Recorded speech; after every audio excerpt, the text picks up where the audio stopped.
ጤና ይስጥልን እንደምናምሽታችኋል ውድ ተመልካቾቻችን የዕለተ አርብ ሰኔ 6 2017 ዓ.ም ከአባይ ቴሌቪዥን የሚተላለፍላችሁ አውደ ዜና ተጀምሯል። በምሽቱ የዜና ውጃችን በርካታ ዘገባዎችን ወደ እናንተ እናደርሳለን። የቢዝነስና ምጣኔ ሀብት ዘገባችንም ሰዓቱን ጠብቆ ወደ እናንተ ይቀርባል። አውደ ዜናውን እየመራው ደግሞ እኔ ካሰኝር ጋር ከእናንተ ጋር ቆይታ አደርጋለሁ። አብራችሁን ቆዩ።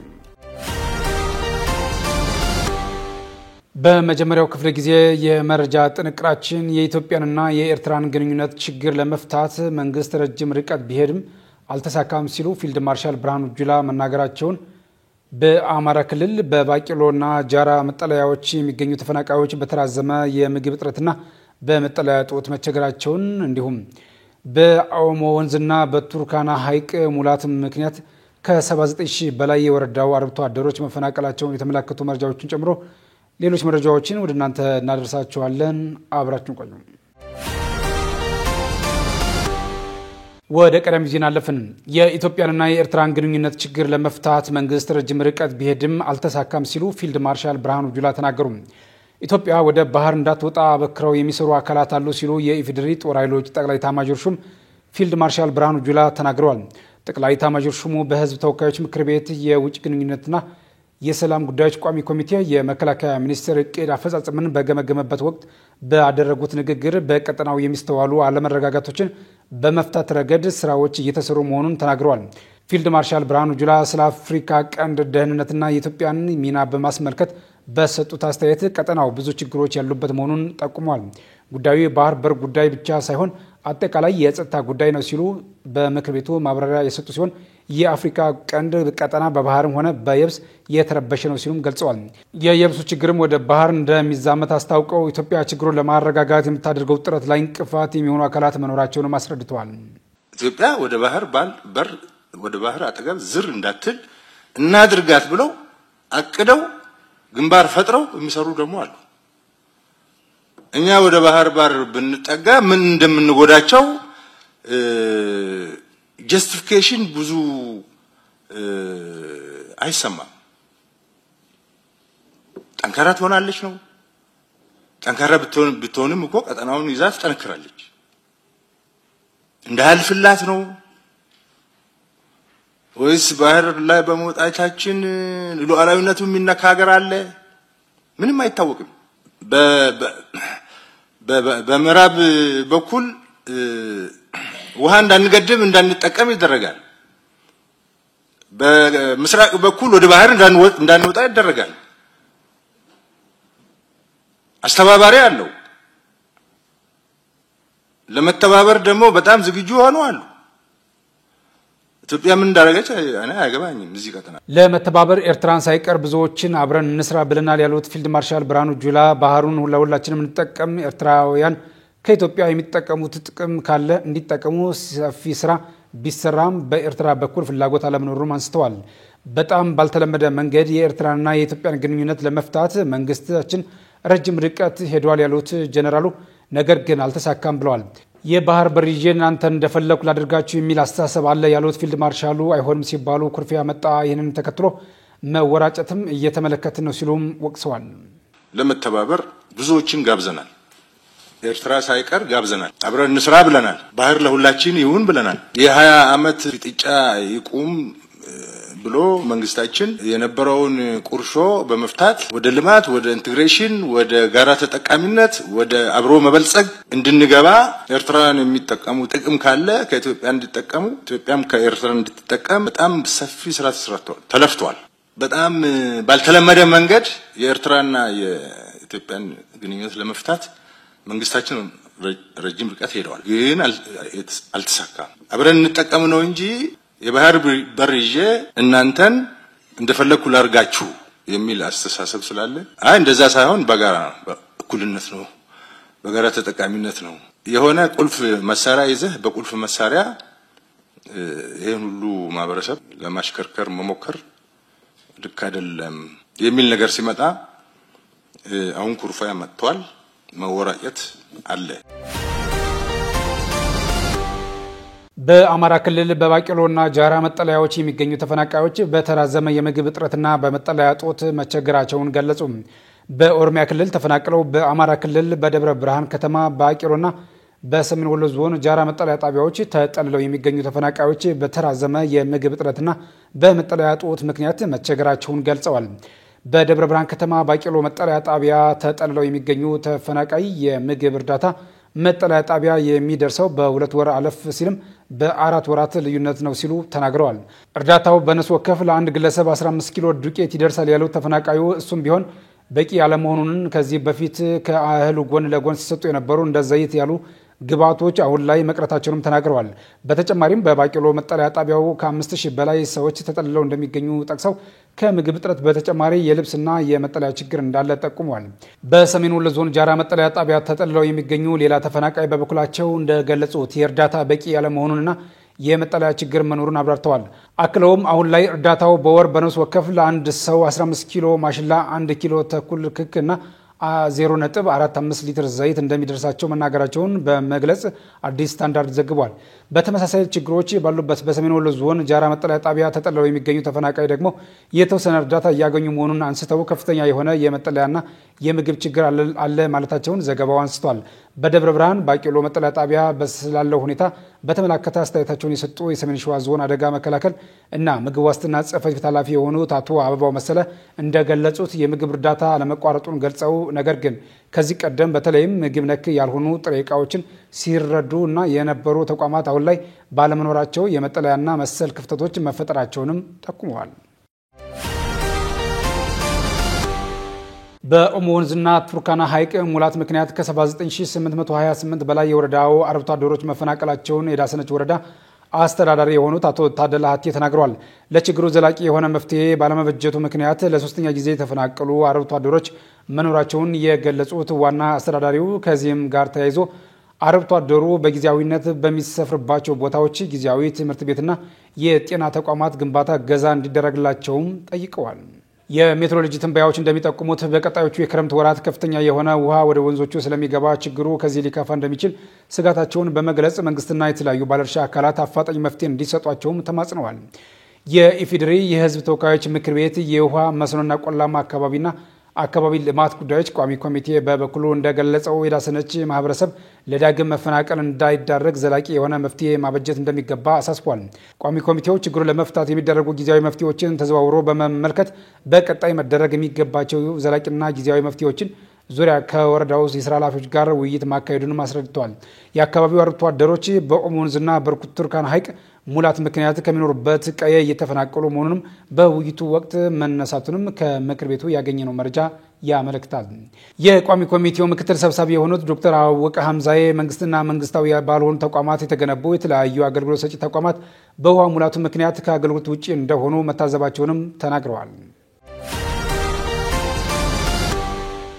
የተወዳጅ ተመልካቾቻችን እየተከታተላችሁ ያላችሁት ከአባይ ቴሌቪዥን የአውደ ዜና የመረጃ ሰዓታችን አሁንም እንደቀጠለ ነው። ወደ ሌሎች ተጨማሪ መረጃዎች ስናልፍ ደግሞ በኢትዮጵያ የአሜሪካ ኤምባሲ በቅርቡ ከድሮን ጥቃት ጋር በተያያዘ ያወጣው መግለጫ ስህተት መሆኑን ማስታወቁን እንዲሁም እስራኤል ኢራን ላይ የፈጸመችውን ጥቃት አሜሪካ ስታወድሰው ሳውዲ አረቢያ፣ ቱርክና ሩሲያ ውግዘታቸውን ማሰማታቸውን ጨምሮ ሌሎች ዜናዎችን እያሱ በለጠ ይዟል ያቀርባቸዋል። ተከታትለን መለስ። በድጋሚ አብራችን ቆዩ። በኢትዮጵያ የአሜሪካ ኤምባሲ በቅርቡ ከድሮን ጥቃት ጋር በተያያዘ ያወጣው መግለጫ ስህተት መሆኑን አስታወቀ።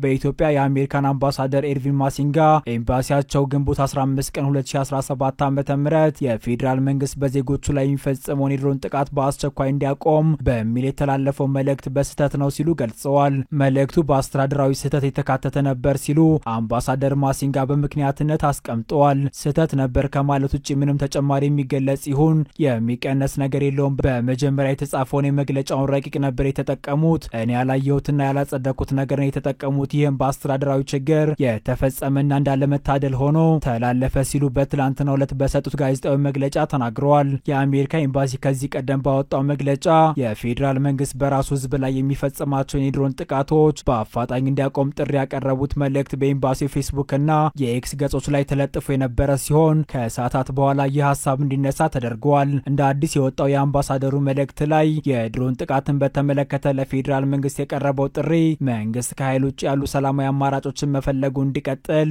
በሚጠይቅ ጥሪ ተካቷል። አምባሳደሩ በትላንትናው መግለጫቸው በኤምባሲያቸው በኩል በኢትዮጵያ ለሚንቀሳቀሱ ታጣቂ ኃይሎች ለቀረበው የሰላም ውይይት ጥሪ አስመልክተው በሰጡት አስተያየት በአማራና በኦሮሚያ ክልል በሚንቀሳቀሱ ታጣቂዎች በኩል ለንግግር አዎንታዊ ምላሽ መገኘቱንና ተስፋ እንዳላቸው አስታውቀዋል።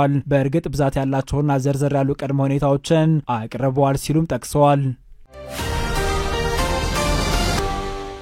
በምዕራብ ወለጋ ዞን ቆንዳላ ወረዳ ገጠራማ ስፍራዎች የወባ ስርጭት ከግንቦት ወር ወዲህ መጨመሩን የአካባቢው ነዋሪዎች ተናግረዋል። በቆንዳላ ወረዳ ሹራቱ ዋምቢና ዲቾ በሚባሉ ገጠራማ አካባቢዎች ከትላንትና በስቲያ በበሽታው እድሜያቸው 2 እና 3 የሚሆኑ 2 ህጻናትና አንድ ሽማግሌ በአጠቃላይ 3 ሰዎች ህይወት ማለፉ ተገልጿል። ከቆንዳላ ወረዳ አስተያየታቸውን የሰጡ የአካባቢው ነዋሪ የወባ በሽታ እየተስፋፋቸው በሚገኝባቸው የወረዳው አካባቢዎች የሰላም ችግር በመኖሩ የጤና ባለሙያዎች ተመላልሰው አገልግሎት እየሰጡ መሆኑን ጠቁመዋል። በቂ ጤና ባለሙያ የለም፣ እዛው ቁጭ ብለው መስራት አይችሉም፣ ከጸጥታ ችግር ጋር በተገናኘ አገልግሎት በማጣት ነው በሽታው የተስፋፋ የሚገኘው ሲሉ መናገራቸውን ዶቼ ቬለ ዘግቧል። የቆንዳላ ወረዳ አስተዳደር በበኩሉ በበሽታው በስፋት ተስፋፍቷቸዋል በተባሉ ቦታዎች የጤና ባለሙያዎች ተሰማርተው እንደሚገኙ አመልክተዋል።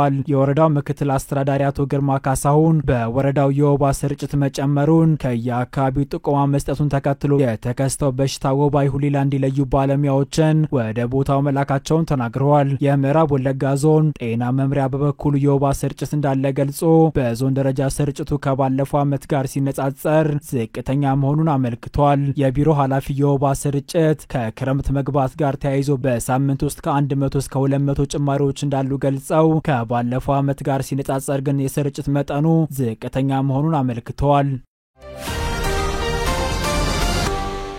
በኢትዮጵያ በአንድ ዓመት ውስጥ 315 የአይን ብሌን ንቅለ ተከላ መከናወኑ ተገለጸ።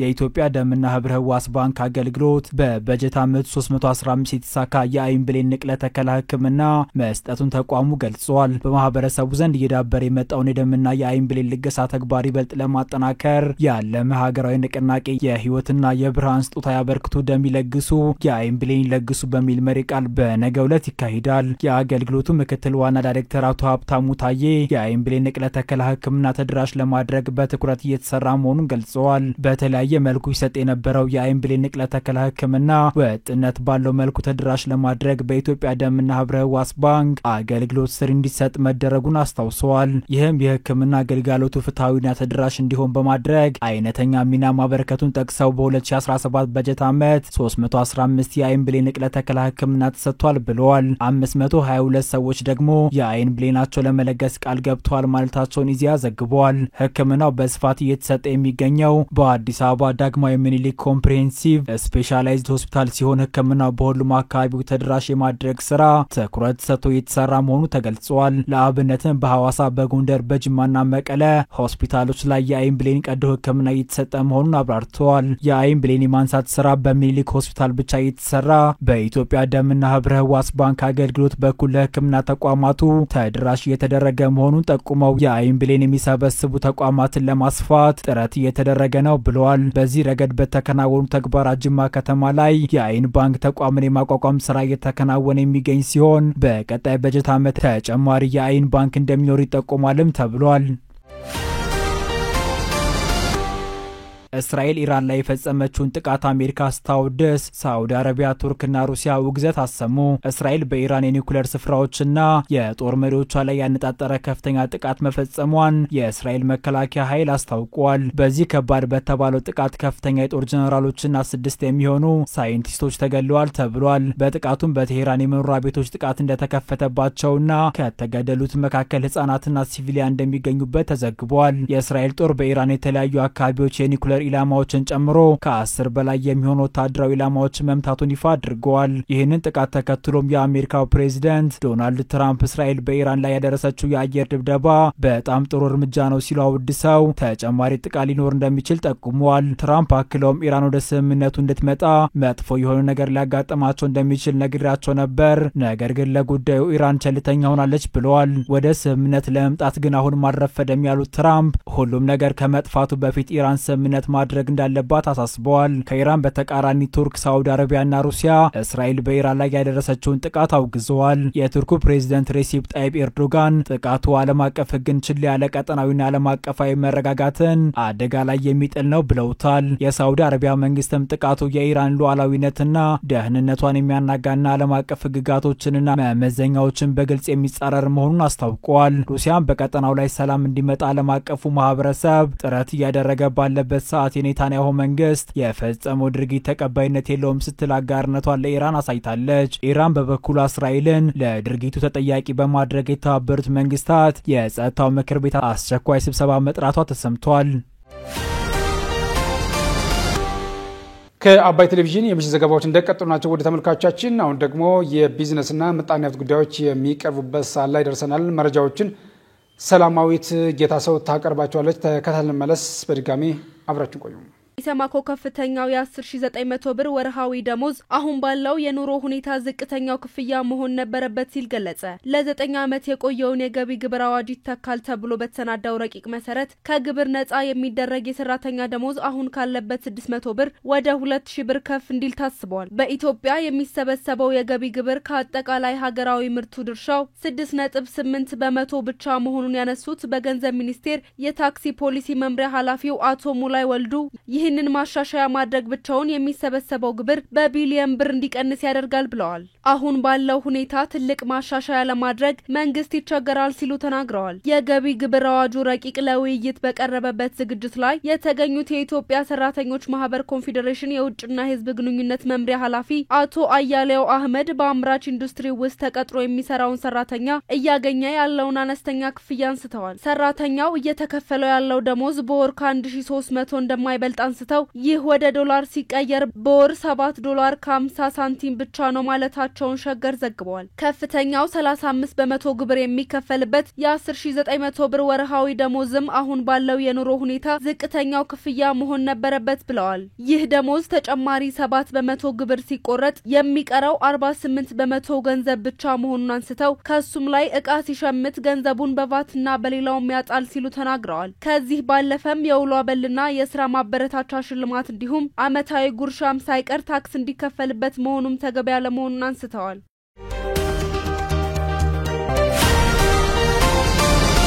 እስራኤል ኢራን ላይ ከፍተኛ አየር ጥቃት ከሰነዘረች በኋላ የነዳጅ ዋጋ ከ10 በመቶ በላይ ጭማሪ አሳየ። እስራኤል በኢራን ላይ የፈጸመችው ጥቃት ከተሰማ በኋላ ብዙም ሳይቆይ የድፍድፍ ነዳጅ ዋጋ ከጥር ወር ወዲህ ከፍተኛ ነው የተባለውን ከ10 በመቶ በላይ ጭማሪ አሳይቷል። በኢራንና በእስራኤል መካከል ያለው ግጭት በነዳጅ ከበለጸገው አካባቢ የሚመጣውን አቅርቦት ሊያስተጓጉል ይችላል ሲሉ አገራት ሰግተዋል። የአንድ በርሜል የብሬንት ድፍድፍ ነዳጅ ዋጋ $78 መግባቱ ተነግሯል። የድፍድፍ ነዳጅ ዋጋ ከመኪና ቤንዚን ጨምሮ እስከ የምግብ ዋጋ ድረስ ሁሉንም ነገር ይነካል። ኢራን በቀን እስከ 3.3 ሚሊዮን በርሜል እንደምታወጣ የሚገለጽ ሲሆን ይህም ከዓለም አቀፍ አቅርቦት 3 በመቶውን ይሸፍናል። ተንታኞች ውጥረቱ ተባብሶ በዚህ ከቀጠለ ሁኔታው የዓለምን የኃይል ገበያ የበለጠ ሊያናጋ እንደሚችል አስጠንቅቀዋል። የካፒታል ኢኮኖሚክስ ተንታኞች እንደተናገሩት የኢራን የነዳጅ ምርትና የውጭ ንግድ ተቋማት ኢላማ ከተደረጉ የድፍድፍ ነዳጅ ዋጋ በበርሜል ከ80 እስከ $100 ሊደርስ ይችላል። ይሁን እንጂ እንዲህ ያለው የዋጋ ጭማሪ ሌሎች ነዳጅ አምራቾች ምርታቸውን እንዲጨምሩ እንደሚያበረታታ በመጨረሻም የዋጋ ንረትና ግሽበትን የሚገድብ መሆኑንም አመላክተዋል። እንደ ቢቢሲ ዘገባ ምንም እንኳን የነዳጅ ዋጋ ጭማሪ ያሳየ ቢሆንም ካለፈው ዓመት ተመሳሳይ ጊዜ ጋር ሲነጻጸር በ10 በመቶ ያነሰ ነው። በተጨማሪም እንደ አውሮፓውያኑ አቆጣጠር በ2022 መጀመሪያ ላይ ሩሲያ በዩክሬን ላይ ወረራ ከፈጸመችበት ወቅት ከታየው ጭማሪ በታች ነው። በወቅቱ የድፍድፍ ነዳጅ ዋጋ በበርሜል ከ$100 በላይ ከፍ ብሎ ነበር።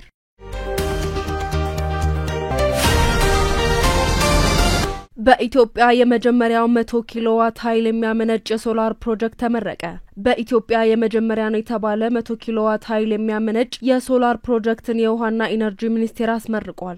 የሶላር ፕሮጀክቱ $200,000 ወጪ እንደተደረገበትና በሚኒስቴር መስሪያ ቤቱ ግቢ ውስጥ መገንባቱ ተጠቁሟል። የውሃና ኢነርጂ ሚኒስትር ዶክተር ኢንጂነር ሀብታሙ ኢተፋ እንደ ሀገር በዚህ ደረጃ ኃይል የማመንጨት አቅም ያለው የሶላር ፕሮጀክት አለመኖሩን ተናግረዋል። ሚኒስትሩ ዘርፈ ብዙ ጠቀሜታ ያለው ያሉት ፕሮጀክቱ 100 ኪሎዋት የሚያመርት መሆኑ የመጀመሪያው ያደርገዋል ነው ያሉት። ከሚመነጨው ኃይል ሚኒስቴር መስሪያ ቤቱ የሚፈልገውን ተጠቅሞ ስራ በማይኖር ጊዜ የተመረተውን ኃይል ወደ ብሔራዊ ግሪድ ማስገባት መቻሉ ፕሮጀክቱን ልዩ ያደርገዋል ሲሉም ተናግረዋል። ፕሮጀክቱ ሌሎች ተቋማት በግቢያቸው ያለውን ቦታ ለዚህ ዓላማ ማዋል እንደሚቻል ትምህርት እንደሚሰጥ ሚኒስቴሩ ጠቅሰው በቀጣይ የሶላር ኃይልን በስፋት ለማምረት እንደሚሰራ ጠቁመዋል። አክለውም እስከ ባለፈው ዓመት ድረስ ከ10,000 በላይ ደንበኞች የሶላር ተጠቃሚ ማድረግ መቻሉን ተናግረው ከዋናው መስመር የራቁ ቦታዎች ላይ አማራጭ ኃይል የማቅረብ ስራ ተጠናክሮ እንደሚቀጥልም ጠቁመዋል። በሚኒስትሩ የገጠር ኢንጂነር ቴክኖሎጂ ልማትና ሽግግር ስራ አስፈጻሚ ብርሃኑ ወልዱ በበኩላቸው ነዋሪዎችን የመብራት ተጠቃሚ ከማድረግ ባሻገር ለትናንሽ ቴክኖሎጂዎች ማለትም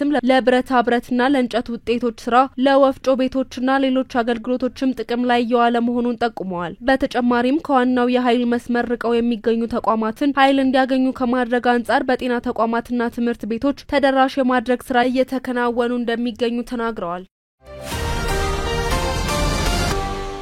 ስትከታተሉት የነበረው የዕለተ አርብ ሰኔ 6 2017 ዓ.ም የአውደ ዜና የመረጃ ጥንቅራችን ይህንን ይመስል ነበር። አብራችሁን ስለነበራችሁ ምስጋናችን ከልብ ነው። በያላችሁበት መልካም ምሽት።